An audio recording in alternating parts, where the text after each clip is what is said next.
Hello everyone, welcome to Tachyonic Jest. Next हम पढ़ेंगे division practice questions.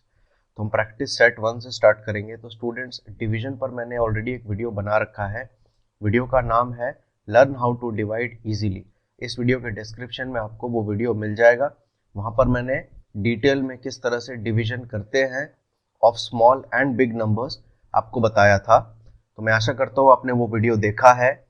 तो यहाँ पर हम कुछ क्वेश्चंस प्रैक्टिस करेंगे स्टार्टिंग फ्रॉम क्वेश्चन 1। तो अगर आप लोग हमारे चैनल में नए हो तो हमारे चैनल को सब्सक्राइब करो और जो नोटिफिकेशन आइकॉन है उस पर भी क्लिक करो। तो स्टूडेंट्स, इन क्वेश्चंस को आप सबसे पहले खुद से सॉल्व करो। तो वीडियो को पॉज करो और एक बार खुद से सॉल्व करने की कोशिश करो और फिर हम आंसर्स को यहाँ पर मिलाएंगे। First question is 525 divided by 5। अगर हम 525 को 5 से डिवाइड करते हैं तो वहां पर क्या आंसर होगा।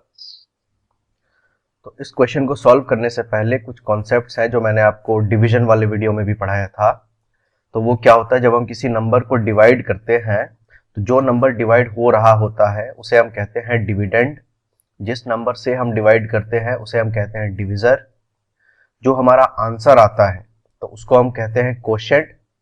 और जो रिमेनिंग नंबर जो बच जाता है तो उसको हम कहते हैं रिमाइंडर। तो अगर रिमाइंडर 0 आता है मतलब आपका जो डिविजर है परफेक्टली डिविडेंड को डिवाइड करता है, वहां पर कोई रिमाइंडर नहीं आता, मतलब रिमाइंडर 0 आता है। अगर आपका रिमाइंडर 0 से ज्यादा है, इसका मतलब क्या हुआ, इसका मतलब डिविजर डिविडेंड को परफेक्टली डिवाइड नहीं कर पा रहा।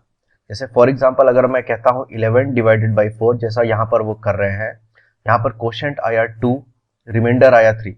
11 डिवाइडेड बाई 4 का क्या मतलब होता है कि 11 को अगर मैं 4 इक्वल पार्ट्स में डिवाइड करूं तो हर एक पार्ट की वैल्यू क्या आएगी। तो क्या यह पॉसिबल है कि 11 को हम 4 इक्वल पार्ट में डिवाइड कर सकते हैं? Answer is no. 11 को हम 4 इक्वल पार्ट्स में डिवाइड नहीं कर सकते। 12 को हम इजीली 4 इक्वल पार्ट्स में डिवाइड कर सकते हैं। तो इस कॉन्सेप्ट को हम एक बार अच्छे से समझते हैं। तो 12 डिवाइडेड बाई 4 का मतलब क्या होता है, 12 को अगर मैं 4 इक्वल पार्ट्स में डिवाइड करूं तो हर एक पार्ट की वैल्यू क्या आएगी। तो सवाल यह है कि क्या हम ये कर सकते हैं या नहीं। तो अगर आपके पास 12 ऑब्जेक्ट्स हो तो क्या आप उनको 4 इक्वल पार्ट्स में डिवाइड कर पाओगे।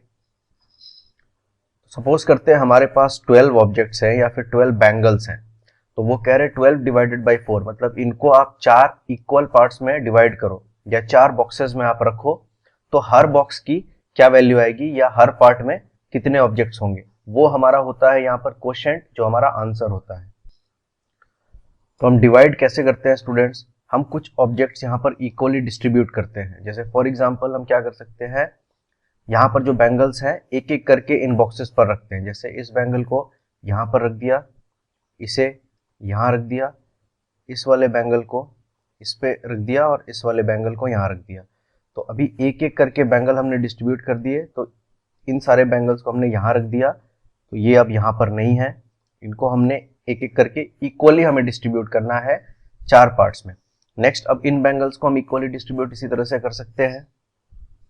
तो इस बैंगल को हम यहाँ रख देंगे, इस बैंगल को इस बॉक्स में रखेंगे, फिर नेक्स्ट इस बैंगल को यहाँ पर रखेंगे और इस बैंगल को यहाँ पर रखेंगे। ठीक उसी तरह से फाइनल इस रो को हम उसी तरह से डिस्ट्रीब्यूट करेंगे इक्वली। इस बैंगल को उठा करके यहाँ पर रखेंगे, इस बैंगल को उठा करके यहाँ रखेंगे, इस बैंगल को उठा करके यहाँ रखेंगे और इस बैंगल को उठा करके यहाँ रखेंगे। तो यहाँ पर हमने सारे बैंगल्स को इक्वली 4 पार्ट में डिस्ट्रीब्यूट कर दिया। तो क्वेश्चन है क्या यहाँ पर कोई बैंगल हमारे पास बचा। आंसर इज नो, मतलब इक्वली डिस्ट्रीब्यूट करने के बाद क्या कोई ऑब्जेक्ट बचा है। तो यहाँ पर कोई ऑब्जेक्ट नहीं बचा है, मतलब हमने सक्सेसफुली सारे ऑब्जेक्ट्स को 4 पार्ट में इक्वली डिस्ट्रीब्यूट कर दिया। आप देखो टोटल नंबर ऑफ बैंगल्स यहाँ पर 12 भी हैं, टोटल नंबर ऑफ पार्ट्स यहाँ पर कितने हैं 4। तो हर पार्ट की क्या वैल्यू आई 3। इसीलिए जब हम 12 डिवाइडेड बाई 4 करते हैं तो हमारा आंसर आता है क्या 3, क्योंकि हमें पता है 4 3 12। तो उस केस में रिमाइंडर क्या आता है, तो 12 माइनस 12 हम करते हैं, दैट इज 0। तो 0 रिमाइंडर आने का अर्थ यही है कि डिस्ट्रीब्यूट करने के बाद कोई भी बैंगल आपके पास नहीं बचा है। आपने सक्सेसफुली सारे बैंगल्स को इक्वली 4 पार्ट्स में यहाँ पर डिवाइड कर दिया है। लेकिन वहीं अगर हम करेंगे 11 डिवाइडेड बाई 4 तो यहाँ पर हमें रिमाइंडर आएगा। तो वो कैसे होगा?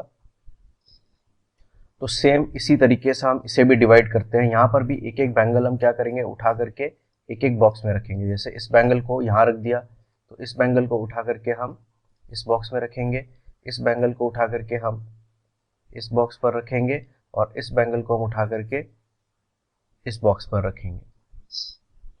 तो ठीक इसी तरह से अब नेक्स्ट रो को डिवाइड करते हैं। तो इस बैंगल को उठा करके इस बॉक्स पर रखेंगे, इस बैंगल को उठा करके इस बॉक्स पर रखेंगे, इस बैंगल को उठा करके इस बॉक्स पर रखेंगे और इस बैंगल को उठा करके इस बॉक्स पर रखेंगे। नेक्स्ट अब फाइनल रो को डिवाइड करते हैं। तो इसे भी हमें इक्वली डिवाइड करना है। तो क्वेश्चन ये है कि क्या हम ये कर सकते हैं? अगर मैं एक एक बैंगल उठा करके सारे बॉक्सेस में रखूं, क्या हमारे पास सफिशिएंट नंबर ऑफ बैंगल्स है? आंसर इज नो, हमारे पास नहीं। हमारे पास 3 ही है, मतलब हम सिर्फ 3 बॉक्सेस पर रख पाएंगे। एक बॉक्स यहाँ पर खाली रह जाएगा, यहाँ पर हम नहीं रख पाएंगे। तो हम क्या करेंगे, यहाँ पर अब हमें तो इक्वली डिस्ट्रीब्यूट करना होता है। डिवीजन का अर्थ ही है आप इक्वली डिस्ट्रीब्यूट करो। तो यहाँ पर हम क्या करेंगे, स्टॉप करेंगे। तो चूंकि आगे हम और यहाँ पर डिस्ट्रीब्यूट नहीं कर पा रहे हैं, हम यहाँ पर स्टॉप करेंगे। तो ये जो 3 बैंगल्स होंगे, ये क्या हो गया, ये हो गया हमारा रिमाइंडर, मतलब ये 3 बैंगल्स हमारे बच गए। तो इसको आप सॉल्व करोगे तो क्या होगा, 4 2 जा 8 और फिर 11 माइनस 8 क्या होता है, सो 11 माइनस 8 इज इक्वल टू 3। और ये जो 3 है, दिस इज योर रिमाइंडर। तो आप इस फोटो से भी देख सकते हो। तो 11 डिवाइडेड बाई 4 करना था, मतलब टोटल नंबर ऑफ ऑब्जेक्ट्स यहाँ पर कितने थे, 11 थे। उनको 4 इक्वल पार्ट्स में डिवाइड करना था। तो यहाँ पर थे 4 पार्ट्स, तो हर पार्ट की क्या वैल्यू आई, 2। अब देखो हर पार्ट में कितने बैंगल्स हुए, 2। तो सर लेकिन यहाँ 3 बैंगल्स बचे हुए थे, हाँ वो यहाँ पर रिमाइंडर पे जाएंगे, तो रिमाइंडर की वैल्यू होगी 3। तो यहाँ पर हम कहेंगे 11 can not be divided successfully into 4 equal parts. 11 objects को आप 4 इक्वल पार्ट्स में डिवाइड नहीं कर सकते। 12 ऑब्जेक्ट्स को आप 4 इक्वल पार्ट्स में इक्वली डिवाइड कर सकते हो। अगर आप 11 को 4 इक्वल पार्ट्स में डिवाइड करने की कोशिश करोगे तो you will get a reminder which is not 0। तो ये था divisor, dividend, quotient and reminder. तो नेक्स्ट अब हम इन क्वेश्चंस को सॉल्व करते हैं, starting with the first question. First question is 525 divided by 5। मतलब अगर हम 525 को 5 इक्वल पार्ट्स में डिवाइड करने की कोशिश करें तो हर पार्ट की वैल्यू क्या आएगी। तो इसको कैसे सॉल्व करेंगे स्टूडेंट्स, तो जैसे यहां पर, तो ये क्या है, सो दिस इज डिवीजर, ये नंबर क्या है, दिस इज डिविडेंड। तो मैंने आपको बताया था, सो this is divisor, this is dividend. जो हमारा आंसर होता है, मतलब जो हर पार्ट की वैल्यू आती है, दैट इज कोशेंट। और अगर रिमाइंडर 0 आया, मतलब आपने सक्सेसफुली इक्वल पार्ट्स में सारे ऑब्जेक्ट्स को डिवाइड कर दिया है। अगर 0 नहीं आया, मतलब हम सक्सेसफुली डिवाइड नहीं कर पाएंगे, वहां पर कुछ रिमाइंडर आएगा। तो देखते हैं यहाँ पर रिमाइंडर 0 आता है कि नहीं। तो सबसे पहले हमारा डिवीजर 1 डिजिट का है, यहाँ पर एक ही डिजिट है, तो हम यहाँ भी 1 डिजिट से स्टार्ट करेंगे। तो हम यहाँ पर क्या कर रहे हैं, 5 से सबसे पहले हम स्टार्ट करेंगे। तो अगर डिवीजर 1 डिजिट का है तो यहाँ भी हम सबसे पहले 1 डिजिट से शुरुआत करेंगे। अगर डिवीजर 2 डिजिट्स का है तो यहाँ भी हम 2 डिजिट से स्टार्ट करेंगे। तो जैसे यहाँ पर अभी डिवीजर 1 डिजिट का है तो हम 1 डिजिट से स्टार्ट करेंगे या नहीं वो देखेंगे। तो मिनिमम 1 डिजिट से हम शुरुआत करेंगे। अगर यहाँ पर 2 डिजिट रहेगा तो मिनिमम 2 डिजिट से स्टार्ट करेंगे, 2 डिजिट से ज्यादा भी हो सकता है। तो ये जो डिजिट है, देखो क्या ये डिवीजर से ग्रेटर देन और इक्वल टू है या नहीं। तो यहां पर क्या है, 5, और कौन से यहां पर डिवीजर क्या है, 5। So this digit is greater than और इक्वल टू दिस नंबर, मतलब हम यहां से स्टार्ट कर सकते हैं। तो अब क्या करेंगे, 5 का टेबल हम काउंट करेंगे। तो कब तक काउंट करेंगे, तब तक जब तक कि इट इज लेस देन और इक्वल टू दिस नंबर। तो जैसे 5 का टेबल क्या होता है यहां पर, तो 5 1 जा होता है 5 और 5 2 जा होता है 10। तो हमें क्या करना है, it should be less than और इक्वल टू दिस नंबर। तो अब देखो 5 1 जा 5, ये इस नंबर से छोटा तो नहीं है बट इक्वल टू है, तो हम यहां पर स्टॉप करेंगे। तो आपके मन में क्वेश्चन आ रहा होगा, सर यहां पर हम 5 2 10 भी तो ले सकते हैं, बट वो हम नहीं लेंगे क्योंकि ये जो नंबर है 10, ये इस नंबर से ग्रेटर नंबर है। हमें उस नंबर को लेना है जो इससे छोटा हो या इक्वल टू हो। इक्वल टू हमारा बेस्ट केस होता है, मतलब हम कोशिश करेंगे बेस्ट केस इसके इक्वल आ जाए। अगर इक्वल नहीं आता, जो हम आगे क्वेश्चंस में देखेंगे, तो इससे लेस देन का नियरेस्ट लेस देन नंबर हम इससे लेंगे। तो अभी के लिए हम यहां पर लिखेंगे 5 1 5। उसके बाद हम क्या करते हैं, यहां पर माइनस साइन देते हैं और इन दोनों को सब्ट्रैक्ट करते हैं। तो what is 5 - 5, that is equal to 0। तो नेक्स्ट स्टेप क्या है, तो 2 को अब हम नेक्स्ट जो नंबर है, जो नेक्स्ट डिजिट है हमारे इस डिविडेंड में, उसको हम नीचे ले आएंगे। तो 2 को हम यहां ले आएंगे। उसके बाद आप यहां पर देखो, यहां पर क्या डिजिट आया, 2। तो 02 इज सिंपली इक्वल टू 2। तो नेक्स्ट अब हम क्या करेंगे, नेक्स्ट हम फिर से 5 का टेबल काउंट करेंगे तब तक जब तक कि it should be less than और इक्वल टू दिस नंबर। तो 5 का टेबल क्या है सर, तो 5 1 होता है 5 और 5 2 होता है 10। तो सर क्या हम इसको ले लें, तो मैंने आपको बोला था it should be less than और इक्वल टू दिस नंबर। तो यहां पर क्या आया, अगर मैं इसको लेता हूं 5 1 5, तो यहां पर जो नंबर है that is 5 which is greater then this number. तो इसको भी हम नहीं लेंगे, वो या तो इससे बराबर होगा या इससे छोटा होना चाहिए। तो सर अब क्या करें, तो 5 के टेबल में एक और गिनती होती है जो हम लिखते नहीं है, वो क्या है, दैट इज 5 0 0।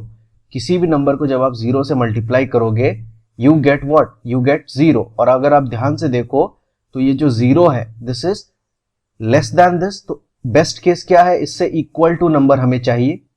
यहां पर इक्वल टू पॉसिबल नहीं हो रहा, 5 के टेबल में 2 नहीं आता है। तो नेक्स्ट हम क्या करेंगे, तो हम उस नंबर को चुनेंगे जो इससे छोटा होगा, इससे क्लोजेस्ट छोटा होगा। तो क्लोजेस्ट छोटा क्या है यहां पर, 5 0 0। तो इसको हम सिलेक्ट करेंगे। तो मैं आशा कर रहा हूं आपको समझ आ गया कि मैं 5 1 5 यहां पर क्यों नहीं लिख रहा हूं। अगर मैं यहां पर 5 1 5 लिख दूं तो वो यहां पर पॉसिबल नहीं होगा, क्योंकि फिर हमें माइनस करना होता है और 2 - 5 हम नहीं अभी सीखे हैं। 2 - 5 हम कर नहीं सकते, क्योंकि 2 ऑब्जेक्ट से आप 5 चीजें कैसे हटाओगे। माइनस का मतलब होता है take away from 2 objects, how will you take away 5 objects. तो इसीलिए हम ऑलवेज लेस देन और इक्वल टू नंबर चुनते हैं। तो अभी के लिए हम क्या चुनेंगे, 5 0 0। तो नेक्स्ट यहां पर लिखेंगे 0। So what is 5 0 that is 0। अब हम इसको सब्ट्रैक्ट करेंगे। सो व्हाट इज 2 - 0, 0 2 का मतलब क्या होता है, that is equal to 2। What is 2 - 0, 2 से 0 सब्ट्रैक्ट करोगे तो क्या मिलेगा, दैट इज 2। तो नेक्स्ट क्या करना है, तो नेक्स्ट जो डिजिट है डिविडेंड में उसको हम नीचे ले आएंगे। मतलब नेक्स्ट जो डिजिट है 5, तो 5 को हम नीचे ले आएंगे। तो अब ये नंबर बन गया 25। नेक्स्ट हम फिर से 5 का टेबल यहां पर काउंट करेंगे, but it should be less than और इक्वल टू 25। याद रखना, अगर इक्वल टू हुआ वो हमारा बेस्ट केस है, वहां पर हम स्टॉप करेंगे। अगर इक्वल टू हम नहीं कर पाए, इसके इक्वल टू नहीं कर पाए, तो हम क्लोजेस्ट जो लेस नंबर होगा वहां पर स्टॉप करेंगे। तो चलिए इस बार 5 का टेबल हम फिर से यहां पर काउंट करते हैं। तो आप भी मेरे साथ साथ काउंट करो, 5 1 5, 5 2 10, 5 3 15, 5 4 20। तो हम यहां स्टॉप कर जाए तो हम देखेंगे इसके जितना करीब जा सकते हैं, क्लोज जा सकते हैं, उतना हम क्लोज जाएंगे। तो नेक्स्ट हम देखते हैं क्या होता है। तो 5 5 25। यहां पर आप देखो जो नंबर हमें मिला this is equal to this number, जो हमारा बेस्ट केस है। अगर आप एक नंबर और आगे जाओगे, मतलब 5 6 सो दैट इज 30। तो यहां पर देखिए स्टूडेंट्स, यहां पर मैंने 5 का टेबल काउंट किया। तो क्या हम इस नंबर को लेंगे, 30 को ले सकते हैं। तो क्या 30 इससे इक्वल टू है या इससे छोटा है, आंसर इज नो। 30 इससे बड़ा है, तो यहां पर हम इसे कंसिडर नहीं करेंगे। तो यहां पर देखो ये क्या है, दिस इज 25 जो इसके इक्वल है, और ये हमारा बेस्ट केस है, मतलब हम इसे कंसिडर करेंगे, इसको पिक करेंगे।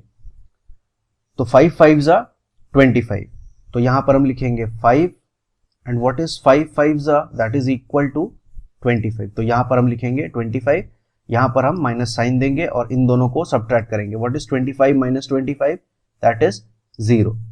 तो अब क्या हम स्टॉप कर जाए, हमारा आंसर मिल चुका है, हमें वो देखना पड़ेगा कि यहाँ पर डिविडेंड में क्या कोई और डिजिट बचा हुआ है या नहीं।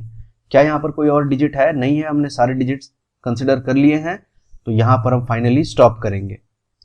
तो ये जो हुआ, ये क्या है? ये हमारा रिमाइंडर है, और हम देख रहे हैं कि हमारा जो रिमाइंडर आया दैट इज इक्वल टू 0, मतलब हमने परफेक्टली डिवाइड कर दिया है। मतलब ये है कि अगर हम 525 को 5 इक्वल पार्ट्स में डिवाइड करेंगे तो हर पार्ट में जो वैल्यू आएगी that will be equal to 105। मतलब आप 525 को इक्वली 5 पार्ट्स में डिवाइड इजीली कर सकते हो and you will get a reminder 0. So when we try to divide a number with another number and get a remainder 0, we say that that number is divisible by the other number using which we are dividing. मतलब यहां पर हम बोलेंगे 525 is divisible by 5 क्योंकि reminder यहां पर 0 आया है। तो इसी चीज को हम यहां पर कैसे बोलेंगे? तो यहां पर आप देखो रिमाइंडर 0 आया है, तो हम बोलेंगे 12 is divisible by 4।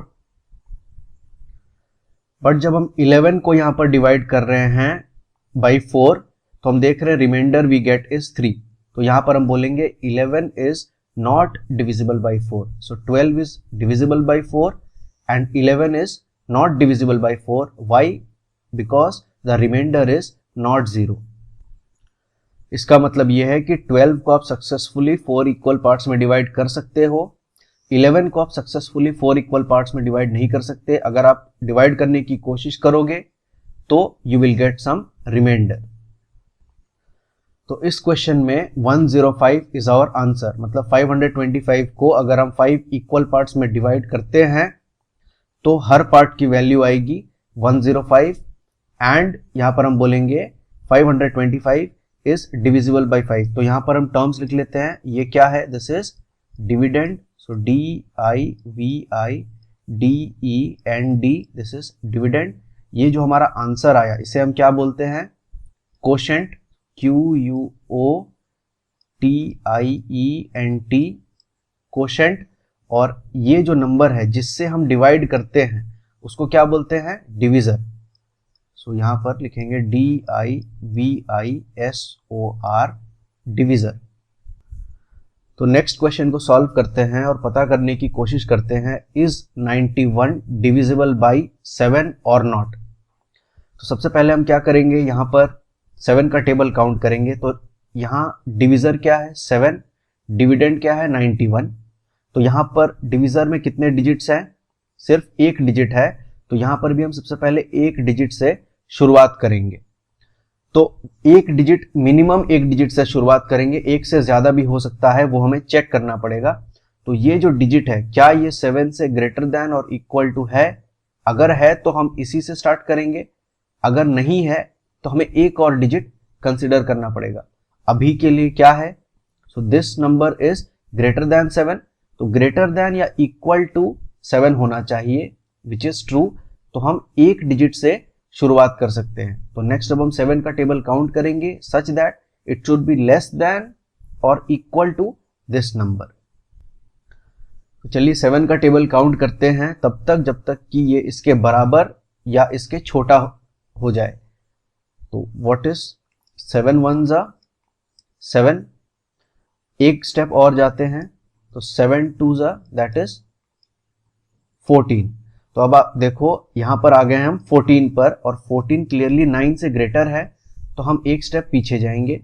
7 1 7। तो ये जो नंबर है 7, ये 9 के इक्वल नहीं है। तो नेक्स्ट बेस्ट केस क्या है कि इससे लेस देन होना चाहिए और इससे क्लोजेस्ट लेस देन होना चाहिए।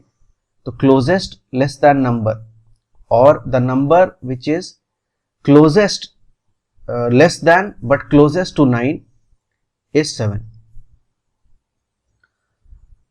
तो हम यहाँ पर इसको कंसिडर करेंगे, तो 7 1 जा 7। तो नेक्स्ट यहाँ पर हम सब्ट्रैक्ट करेंगे, what is 9 minus 7, that is equal to 2। Next क्या करेंगे, तो नेक्स्ट जो डिजिट है उसे हम नीचे ले आएंगे, विच इज 1, तो हम 1 को यहाँ नीचे ले आते हैं।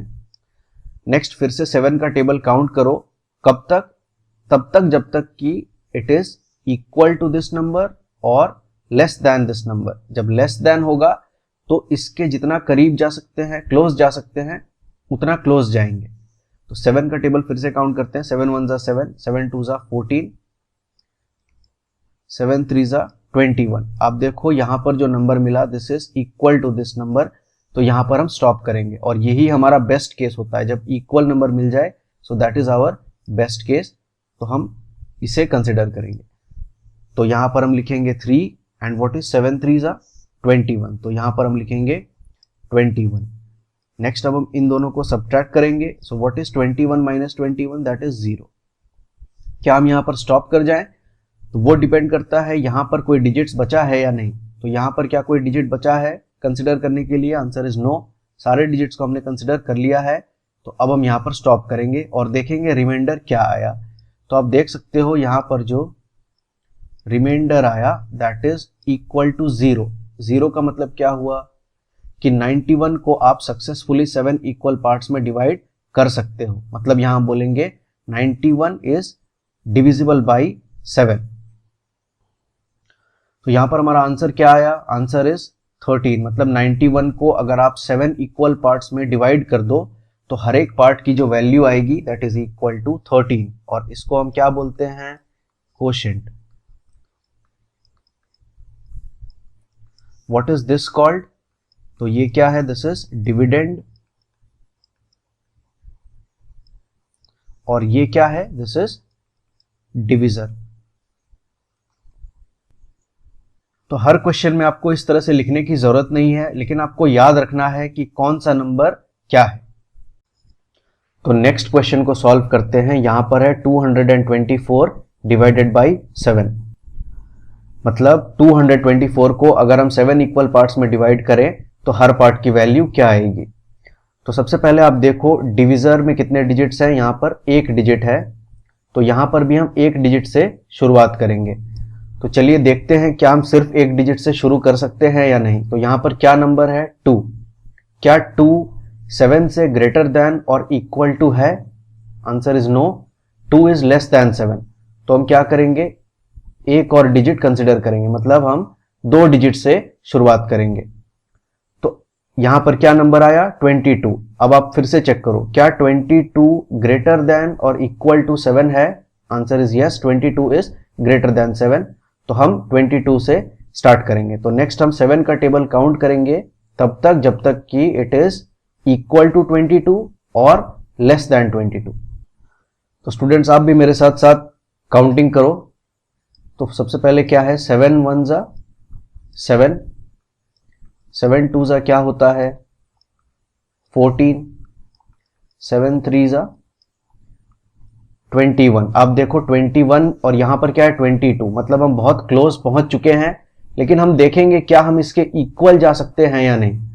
तो चेक करते हैं, 7 4 जा क्या होता है, 7 4 जा 28। अब ये जो नंबर है 28, दिस इज ग्रेटर देन 22, और हमारा कंडीशन क्या है, it should be less then 22 और इक्वल टू 22। तो हम इक्वल तो नहीं जा पा रहे हैं, मतलब 7 के टेबल में 22 नहीं आ रहा है। तो नेक्स्ट बेस्ट केस क्या होगा कि हम जितना इससे क्लोज जा सकते हैं उतना क्लोज जाएंगे, लेकिन वो इससे छोटा होना चाहिए।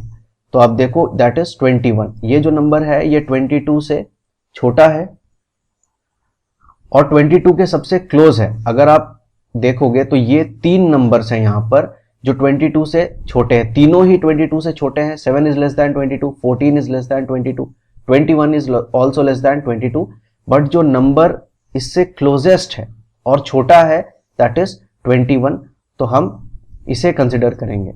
तो यहां पर हम क्या लिखेंगे 3। सो व्हाट इज 7 3 जा दैट इज 21, और अब हम सब्ट्रैक्ट करेंगे यहां पर। तो 22 माइनस 21, मतलब from 22 you take away 21, what do you get, that is simply 1। तो ये आपको पता होगा 22 माइनस 21 इज 1।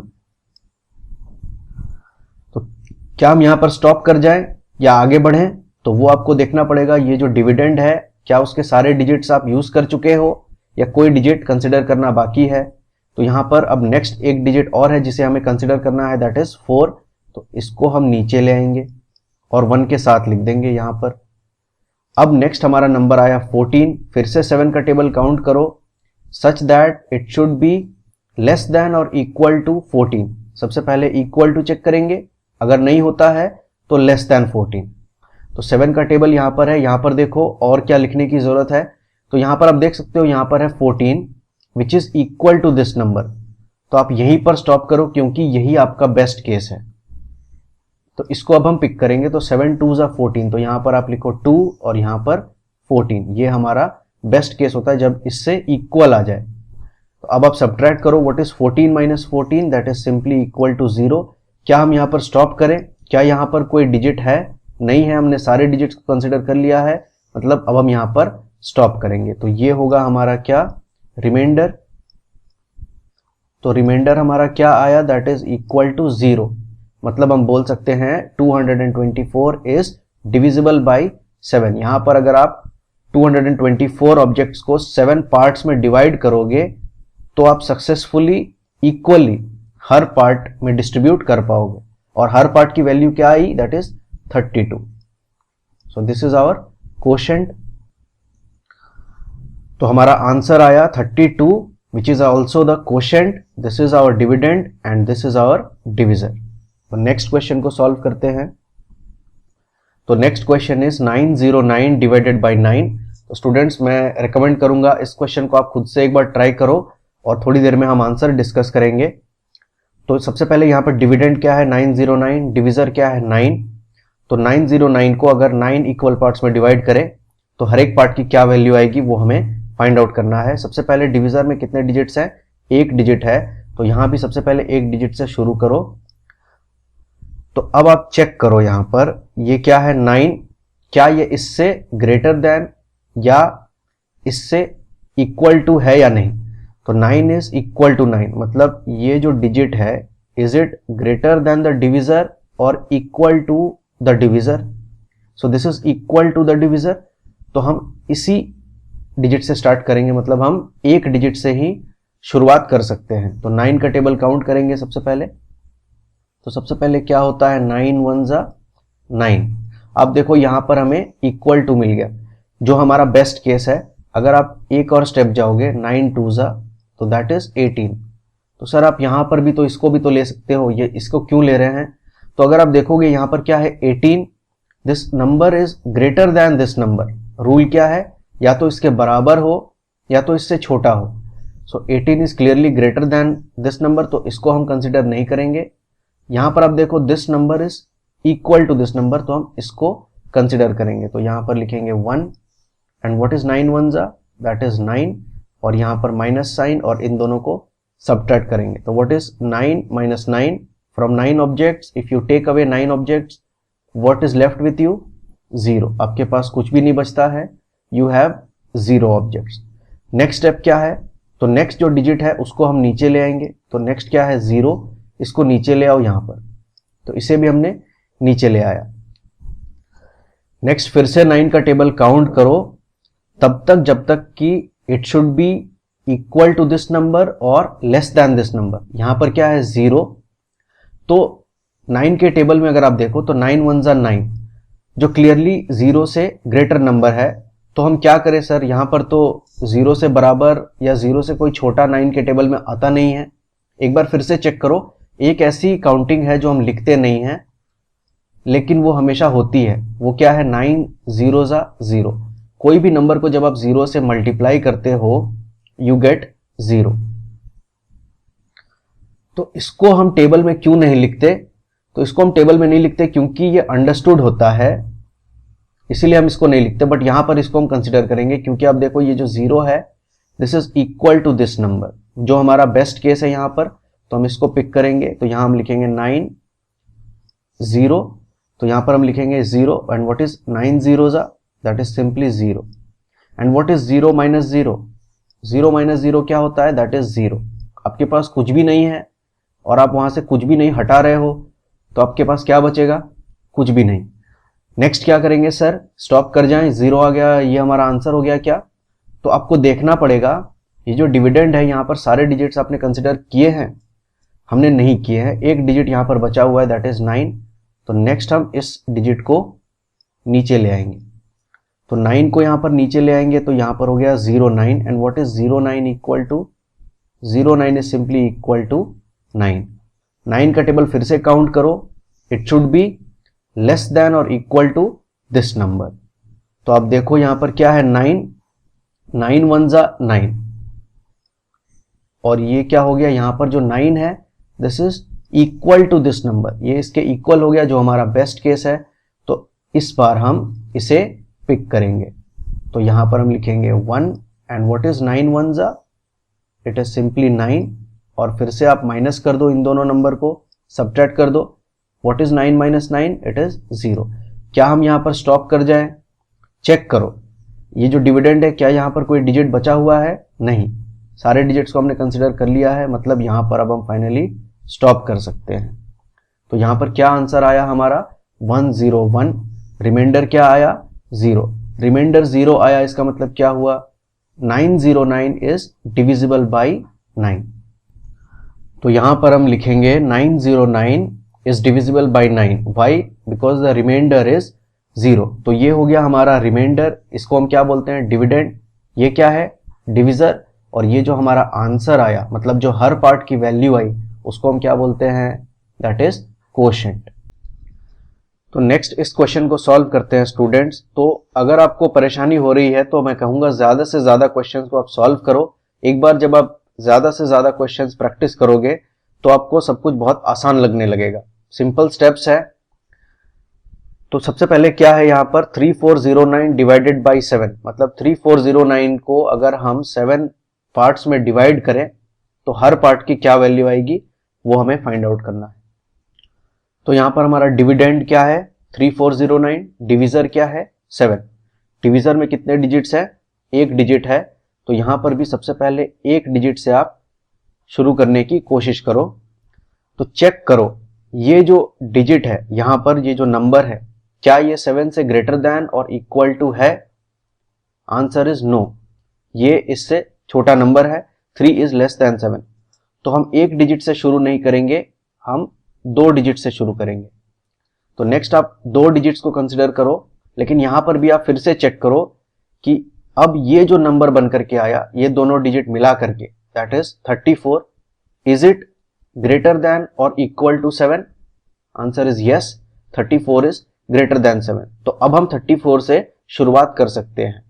नेक्स्ट हम 7 का टेबल काउंट करेंगे तब तक जब तक कि इट इज लेस देन और इक्वल टू 34। चलिए काउंट करते हैं। तो सबसे पहले 7 का टेबल आप भी काउंट करो मेरे साथ। तो 7 1 जा 7, 7 2 जा क्या होता है 14। एक बात और स्टूडेंट्स, मैंने आपको बोला था टेबल 20 तक सारे टेबल्स को आप याद करो, तो मैं आशा करता हूं अपने 20 तक के सारे टेबल्स को याद कर लिया है। तो 7 3 जा क्या होता है 21, 7 4 जा 28। तो आप देख सकते हो जितने भी सारे नंबर्स हैं ये 34 से छोटा है, लेकिन बेस्ट केस क्या है हमारा कि इसके इक्वल हो जाए। तो वही चेक करने के लिए हम आगे तक जा रहे हैं। तो एक और बार जाते हैं। तो 7 5 जा दैट इज 35। तो अब आप देखो ये जो नंबर है 35 दिस इज ग्रेटर देन 34। तो ग्रेटर देन आ गया, तो इक्वल टू तो पॉसिबल नहीं है यहां पर, उससे छोटा नंबर है 28, मतलब ये जो नंबर है 34 इससे क्लोजेस्ट छोटा नंबर है 28 और 35 34 से ग्रेटर है। तो इसे हम कंसिडर नहीं करेंगे, हम एक स्टेप पीछे जाएंगे। तो बेस्ट केस होता है अगर इसके इक्वल आ जाए, इसके इक्वल ना आए तो नेक्स्ट बेस्ट केस है कि ऐसा नंबर आप लो जो इससे छोटा हो लेकिन इससे क्लोजेस्ट हो। तो जितने भी सारे नंबर्स हैं यहां पर आप देखो 21 14 7 ये सभी छोटे हैं 34 से, these are all smaller than और लेस देन 34। लेकिन आपको कौन सा नंबर चूज करना है, वो जो 34 से छोटा हो लेकिन इसके सबसे क्लोजेस्ट हो, सबसे करीब हो, एंड दैट इज क्लियरली 28, तो इसको हम यहाँ पर पिक करेंगे। तो यहाँ पर हम लिखेंगे 4 एंड व्हाट इज 7 4 जा, दैट इज 28। अब इसको हम सब्ट्रैक्ट करते हैं, तो what is 34 minus 28, so 34 minus 28 is 6। अब जब आप सब्ट्रैक्ट करोगे यू विल गेट 6। तो नेक्स्ट हम क्या करें, तो नेक्स्ट जो डिजिट है उसको हम नीचे ले आएंगे विच इज 0, तो 0 को आप नीचे ले आओ, तो यहां पर हम लिखेंगे 0, तो जो पहले 6 था वो अब बन गया 60। नेक्स्ट आप फिर से 7 का टेबल काउंट करो such that it should be equal to 60 और it should be less than 60। तो यहां तक हम पहुंचे थे 35 तक, तो एक स्टेप और आगे बढ़ते हैं। तो 7 5 जा 35, 7 6 जा क्या होता है स्टूडेंट्स, 7 6 जा 42 और 7 7 जा 49। नेक्स्ट, तो अभी भी हम देख सकते हैं कि हम 60 से बहुत दूर हैं, इसके क्लोज जाने की कोशिश करते हैं, देखते हैं क्या हम इसके इक्वल जा पाते हैं या नहीं। तो नेक्स्ट क्या होता है, सो 7 8 जा, तो व्हाट इज 7 8 जा 56। अभी भी हम इससे छोटे, इससे लेस देन पर ही हैं, तो एक स्टेप और आगे बढ़ते हैं, तो व्हाट इज 7 9 जा 63। तो अब आप देखो जो नंबर हमें मिला दैट इज 63, ये नंबर इज ग्रेटर देन 60, तो ये इससे ग्रेटर देन हो गया, लेकिन हमें क्या करना है, it should be less than और इक्वल टू 60। तो क्या इक्वल टू पॉसिबल है यहां पर, अब देखो 7 के टेबल में क्या 60 आता है, तो 7 के टेबल में 60 नहीं आता है। तो नेक्स्ट स्टेप क्या है, तो नेक्स्ट स्टेप है आप उस नंबर को पिक करो जो इससे छोटा हो लेकिन इससे क्लोजेस्ट हो। क्लोजेस्ट का मतलब क्या होता है, जैसे अब आप देखो यहां पर क्या क्या नंबर्स हैं जो इससे छोटे हैं, तो ये सारे नंबर्स ही 60 से छोटे हैं, जैसे 42 is less than 60, 49 is less than 60, 56 is less than 60। लेकिन इनमें क्लोजेस्ट 60 से क्लोजेस्ट कौन है, तो अब आप देखो अगर मैं करता हूं 60 माइनस 56 सब्ट्रैक्ट करता हूं, तो इन दोनों में डिफरेंस क्या है, डिफरेंस कितने का है, 56 और 60 में डिफरेंस है 4 का। 56 से अगर आप 4 जोड़ दोगे तो आप 60 पर पहुंच जाओगे। 56 अगर आप स्टेप पर हो, 4 स्टेप और ऊपर चढ़ गए तो 60 पर आप पहुंच जाओगे। वहीं अगर मैं करूं 60 माइनस यहां पर क्या है 49, तो यहां पर क्या होगा, तो यहां पर क्या आंसर आया, सो दैट इज 11। मतलब 60 और 49 के बीच का डिफरेंस है 11। तो यहां पर जो डिफरेंस है वो कम होना चाहिए, सबसे कम होना चाहिए। अगर आप एक बार और देखोगे तो अगर मैं इस नंबर को भी ले लूं, यहां पर 49 के ऊपर क्या है 42, ये भी 60 से छोटा है सर, क्यों ना मैं 42 ले लूं। मैंने कहा है क्लोजेस्ट होना चाहिए 60 से, वही यहां पर मैं प्रूव करने की कोशिश कर रहा हूं। तो यहां पर अगर मैं नेक्स्ट कर दूं 60 माइनस 42, तो क्या आएगा, तो यहां पर आंसर आएगा 18। तो आप देखो 60 और 56 के बीच का डिफरेंस कितना है, 60 और 56 के बीच का डिफरेंस है मात्र 4। 60 और 49 के बीच का डिफरेंस क्या है, दैट इज 11। और 60 और 42 के बीच का डिफरेंस क्या है, मतलब इन दोनों में अगर आप 42 पर हो तो आपको 18 स्टेप्स और चढ़ने पड़ेंगे, तब आप 60th स्टेप पर पहुंचोगे, तो डिफरेंस है 18। तो हमें डिफरेंस को कम करना है, तो इसीलिए हम क्या करते हैं, उस नंबर को पकड़ते हैं जो इससे लेस देन हो लेकिन इससे क्लोजेस्ट हो। And clearly the number which is closest to 60 is 56। तो यहां पर हम क्या करेंगे, इसको कंसिडर करेंगे, तो 7 8 जा 56। तो यहां पर हम लिखेंगे 8 एंड व्हाट इज 7 8 जा, दैट इज 56। अब आप इन दो नंबर्स को सब्ट्रैक्ट कर दो, तो व्हाट इज 60 माइनस 56 अभी हमने किया था, दैट इज इक्वल टू 4। तो क्या हम यहां पर अब स्टॉप कर दें सर, तो आप चेक करो डिविडेंड में क्या कोई डिजिट यहां पर बचा हुआ है या नहीं। तो यहां पर एक डिजिट और हमें कंसिडर करना है विच इज 9। तो नेक्स्ट इस डिजिट को आप नीचे ले आओ और इसके साथ लिख दो, तो 4 अब बन गया 49। नेक्स्ट आप फिर से 7 का टेबल काउंट करो such that this time it should be less than और इक्वल टू 49। तो सबसे पहले इक्वल टू के लिए देखो, अगर नहीं होता है तो फिर लेस देन के लिए देखेंगे। तो 7 के टेबल में क्या 49 आता है, चेक करो, आप देख सकते हो यहाँ पर 7 7 49, यही हमारा बेस्ट केस है, यही हमारा बेस्ट केस होता है। तो 7 7 49। और इक्वल टू में बेस्ट केस क्यों होता है? मैं जब बोलता हूं कि इक्वल टू हमारा बेस्ट केस है, वो ऐसा क्यों है? अगर आप देखो इस वाले में मैं बोलता हूं इक्वल टू बेस्ट केस है, मतलब इसको हम पिक करेंगे तो यहां पर क्या है 49 और यहां पर भी क्या है 49। तो अगर आप करोगे 49 माइनस 49 तो आपको क्या मिलेगा? That is 0। तो किसी भी नंबर का क्लोजेस्ट नंबर क्या होता है? वो नंबर खुद। तो आप देखो यहां पर डिफरेंस क्या आया? 0। मतलब 49 और 49 के बीच में डिफरेंस क्या है? कुछ भी नहीं है। इसीलिए इक्वल टू हमारा बेस्ट केस होता है। तो यहां पर इक्वल टू है तो इसको हम कंसिडर करेंगे। तो यहां पर क्या लिखेंगे? 7। What is 7 7 that is 49। अब आप इन दोनों को सब्ट्रैक्ट कर दो। What is 49 minus 49? That is equal to 0। तो यहां पर क्या मैं स्टॉप कर जाऊं? चेक करो डिविडेंड में क्या कोई डिजिट बचा हुआ है? Answer is no. तो फाइनली यहां पर अब हम स्टॉप करेंगे। यहां पर हमारा आंसर क्या आया? 487। तो इसको हम क्या बोलते हैं? कोशेंट। और रिमाइंडर क्या आया? 0। 0 रिमाइंडर आया, मतलब हम बोल सकते हैं 3409 इज डिविजिबल बाई 7। मतलब अगर आप 3409 इस नंबर को 7 इक्वल पार्ट्स में डिवाइड करने की कोशिश करो तो आप सक्सेसफुली उसे डिवाइड कर सकते हो और हर पार्ट की जो वैल्यू आएगी that is equal to 487। Next इस क्वेश्चन को सॉल्व करते हैं स्टूडेंट्स। तो अभी तक हमारा जो डिविजर था वो सिर्फ 1 डिजिट का था, बट आपका डिविजर 2 डिजिट या 3 डिजिट का भी हो सकता है। रूल बहुत ही सिंपल है, जितने भी सारे डिजिट्स का आपका डिविजर है उतने सारे डिजिट से आप शुरुआत करो। तो यहां पर आपका जो डिविजर है कितने डिजिट्स हैं? यहां पर 2 डिजिट्स हैं, 1 2 2 डिजिट्स हैं।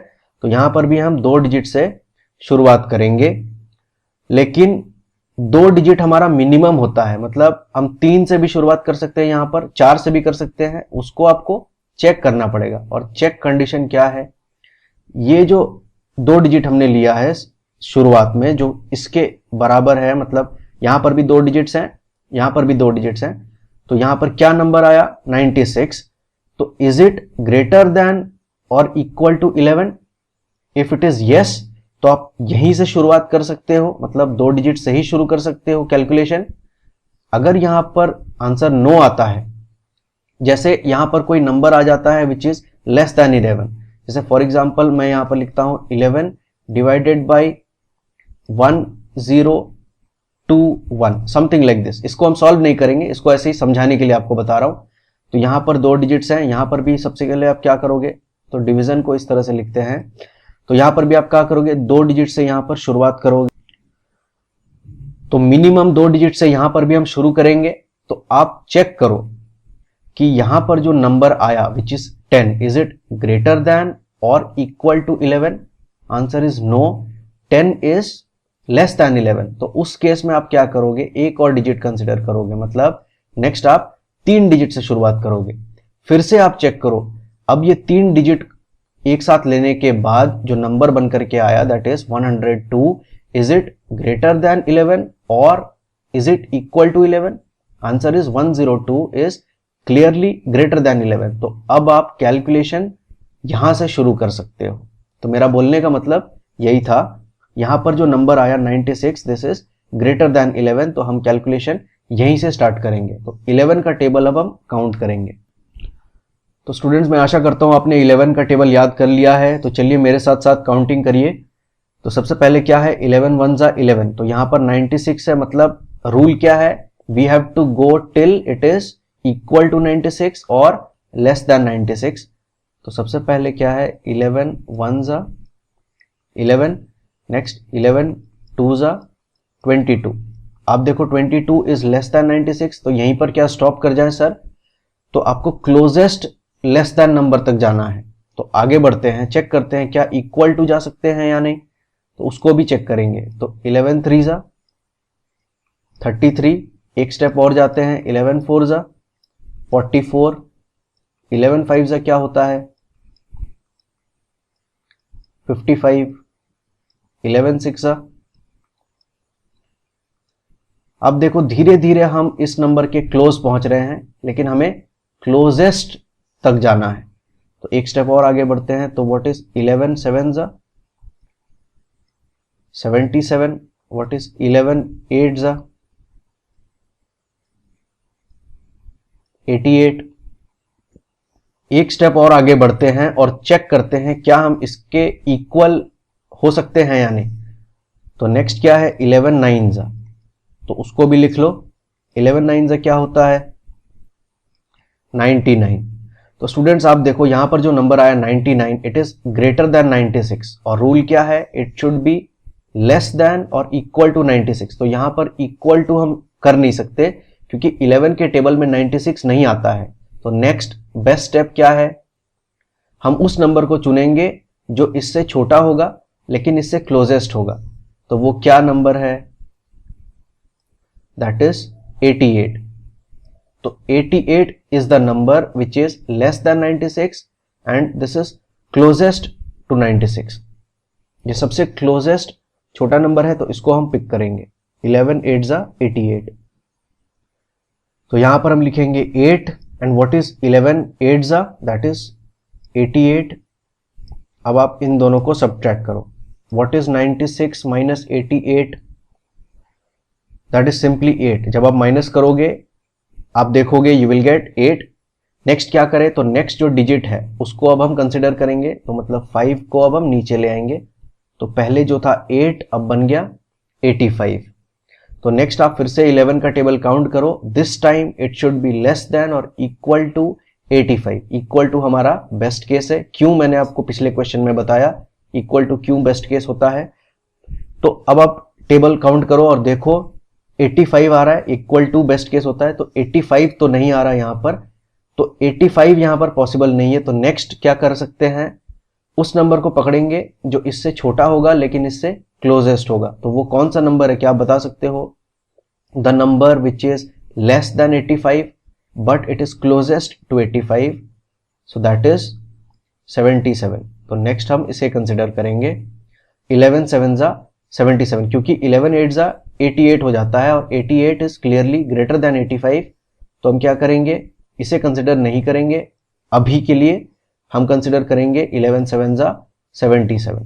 तो यहां पर हम लिखेंगे 7 एंड व्हाट इज 11 7 जा दैट इज 77। अब आप इसको सब्ट्रैक्ट कर दो। What is 85 minus 77, so it is again 8। 85 minus 77 is 8। क्या हम यहां पर स्टॉप कर जाएं, तो आगे देखो यहां पर क्या कोई डिजिट बचा है, तो एक डिजिट और हमें यहां पर कंसिडर करना है विच इज 8। तो इसको भी हम नीचे ले आते हैं। तो अब ये नंबर बन गया 88। तो नेक्स्ट आप फिर से 11 का टेबल काउंट करो such that it should be less than और equal to this number which is 88। तो आप देखो क्या 11 के टेबल में 88 आता है, आंसर इज यस, यहां पर है। सो 11 8 जा 88, ये हमारा बेस्ट केस है तो इसको हम कंसिडर करेंगे। तो यहां पर हम लिखेंगे 8 एंड व्हाट इज 11 8 जा दैट इज 88। तो 88 माइनस 88 क्या होता है, दैट इज सिंपली 0। क्या हम यहां पर स्टॉप करें, तो चेक करो क्या यहां पर कोई डिजिट बचा हुआ है, आंसर इज नो। सारे डिजिट्स को हमने कंसिडर कर लिया है, मतलब यहां पर अब हम स्टॉप करेंगे। तो हमारा रिमाइंडर क्या आया, 0 रिमाइंडर आया। मतलब हम क्या बोल सकते हैं, 9658 इज डिविजिबल बाई 11। तो यहां पर हम लिखेंगे 9658 इज डिविजिबल बाई 11, क्योंकि रिमाइंडर यहां पर 0 आया है। और आंसर क्या आया यहां पर, आंसर इज 878, जिसको हम कोशेंट भी बोलते हैं। तो 9658 को जब हम 11 पार्ट्स में डिवाइड करेंगे, मतलब 11 इक्वल पार्ट में डिवाइड करेंगे, तो हर एक पार्ट की वैल्यू आएगी 878 विच इज आवर आंसर। तो स्टूडेंट्स एक और क्वेश्चन हम सॉल्व करते हैं। 1026 डिवाइडेड बाई 12। तो 106 को अगर आप 12 इक्वल पार्ट्स में डिवाइड करो तो हर पार्ट की क्या वैल्यू आएगी वो हमें फाइंड आउट करना है। सबसे पहले डिवीजर में कितने डिजिट्स हैं, 2 डिजिट्स हैं। तो यहां पर भी हम 2 डिजिट से शुरुआत करेंगे। तो सबसे पहले हम चेक करेंगे यहां पर जो नंबर आया इन 2 डिजिट को मिला के वो क्या नंबर है, that is 10। Is it greater than और equal to 12, answer is no, 10 is less than 12। तो हम क्या करेंगे उस केस में, एक और डिजिट कंसिडर करेंगे। तो नेक्स्ट 3 डिजिट्स को कंसिडर करेंगे। जो नंबर यहां पर बन करके आया दैट इज 102 और 102। अब आप फिर से चेक करो, इज 102 ग्रेटर देन और equal to 12? Answer is yes. 102 जो नंबर है it is clearly greater than 12।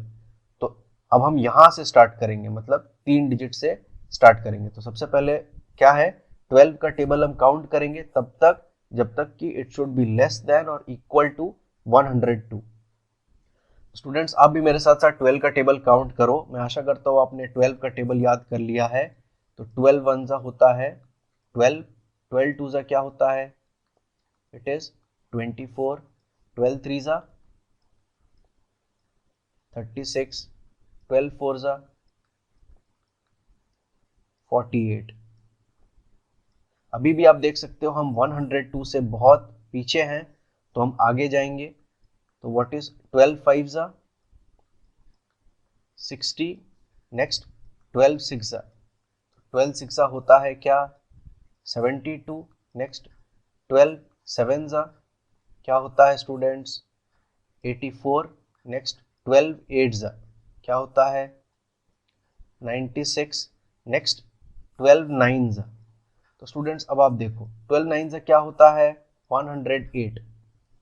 तो ये जो नंबर आया 108 it is clearly greater than 102। तो रूल क्या है, it should be equal to 102 और लेस देन 102। तो सबसे पहले चेक करते हैं क्या इक्वल टू यहाँ पर पॉसिबल है। 12 की टेबल में कभी भी 102 आता है। 12 टेंजा भी मैं लिख देता हूँ, 12 टेंजा क्या होता है 120। तो यहाँ पर कहीं पर भी 102 नहीं आ रहा है, मतलब इक्वल टू पॉसिबल नहीं है। तो नेक्स्ट बेस्ट केस क्या है, उस नंबर को पिक करेंगे जो इससे छोटा होगा लेकिन इससे क्लोजेस्ट होगा। तो वो कौन सा नंबर है, that is clearly 96, that is clearly 96। क्योंकि 108 102 से ग्रेटर है तो एक स्टेप आप पीछे जाओ, चेक करो 96 आया क्या, 96 इससे छोटा है, आंसर इज यस। और यही वो नंबर है जो इससे छोटा भी है 102 से और इससे क्लोजेस्ट है। तो इसको हम पिक करेंगे 12 8 जा 96। तो यहाँ पर आप लिखो 8, यहाँ पर आप लिखो 96। What is 102 minus 96? That is simply 6। आप इन दोनों नंबर्स को सब्ट्रैक्ट करके देखो, यू विल गेट 6। नेक्स्ट क्या है, तो नेक्स्ट जो डिजिट है उसको हम नीचे ले आएंगे, तो विच इज 6। तो 6 को आप नीचे ले आओ। नेक्स्ट आप फिर से 12 का टेबल काउंट करो, this time it should be less than और इक्वल टू 66। तो 12 वन जा 12, 12 टू जा 24, 12 थ्री जा 36, 12 फोर जा 48, 12 फाइव जा 60, 12 सिक्स जा 72। सबसे पहले चेक करो क्या इक्वल नंबर पॉसिबल है। यहाँ पर क्या 66 आ रहा है, कहीं पर नहीं आ रहा है।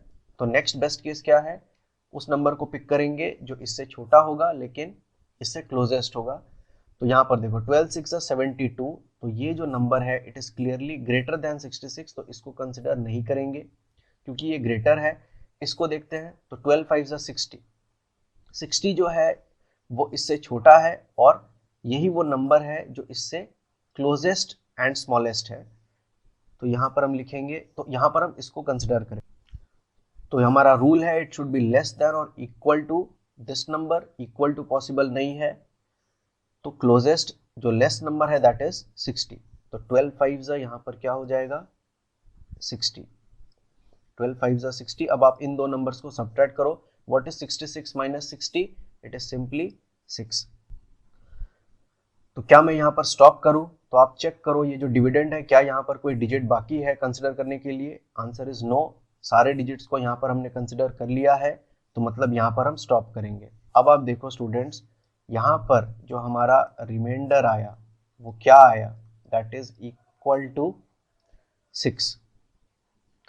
तो यहाँ पर हमारा रिमाइंडर आया 6, यहाँ पर हमारा रिमाइंडर 0 नहीं आया। इसका क्या मतलब है, 1026 इज नॉट डिविजिबल बाई 12। तो चूंकि यहाँ पर remainder is not equal to 0, remainder is 6, तो हम बोलेंगे 1026 इज नॉट डिविजिबल बाई 12। मतलब 1026 को अगर आप 12 इक्वल पार्ट्स में डिवाइड करने की कोशिश करोगे तो वो आप सक्सेसफुली नहीं कर पाओगे, you will get some reminder. तो 1026 को अगर आप 12 पार्ट्स में डिवाइड करोगे तो हर पार्ट की वैल्यू आएगी 85। यहाँ पर आपका जो कोशेंट है दैट इज इक्वल टू 85, लेकिन कुछ ऑब्जेक्ट्स आपके बच जाएंगे जिसको हम बोलेंगे remainder which is equal to 6। तो इस तरह के क्वेश्चंस में आपसे वो क्वोशेंट और रिमाइंडर दोनों के वैल्यूज पूछेंगे। यहाँ पर आपका क्वोशेंट आया 85, रिमाइंडर आया 6, डिविडेंड हमको पता है it is 1026 and divisor is 12। तो मैं आशा करता हूं आप इजीली अब पता लगा पाओगे which numbers are divisible by another number and which numbers are not divisible by some other number. तो प्लीज आप और भी क्वेश्चंस को प्रैक्टिस करो। प्रैक्टिस के लिए यहाँ पर मैं आपको 2 क्वेश्चंस एज होमवर्क दे रहा हूँ। फर्स्ट क्वेश्चन इज, इसको प्लीज आप कॉपी में नोट डाउन कर लो, इसको सॉल्व करो और इसका आंसर आप कॉमेंट्स में मुझे बताओ। First is 3528 divided by 6। 3528 इस नंबर को जब मैं 6 इक्वल पार्ट में डिवाइड करूंगा तो हर पार्ट की वैल्यू क्या आएगी उसको आपको कमेंट्स में मुझे बताना है। Next question is 696 divided by 6। 696 को जब आप 6 इक्वल पार्ट में डिवाइड करोगे तो उसका आंसर क्या होगा वो भी आपको कमेंट्स में मुझे बताना है। तो इन 2 क्वेश्चंस को आप सॉल्व करो और इनके आंसर्स कमेंट्स में आप मुझे बताओ। तो ठीक है स्टूडेंट्स, ये था practice set 1 which is based on division. मैं आशा करता हूँ आपको यहाँ पर डिवीजन समझ आया। अगर आपको क्वेश्चन सॉल्व करते वक्त किसी क्वेश्चन में परेशानी आती है तो उसको आप प्लीज कमेंट्स में लिख दो और मैं उसको सॉल्व करने की पूरी कोशिश करूंगा। मैं आशा करता हूँ आपको सारी चीजें समझ आई। अगर आपको ये वीडियो अच्छा लगा तो अपने फ्रेंड्स के साथ शेयर करो और इन होमवर्क्स को कंप्लीट करो। Thank you.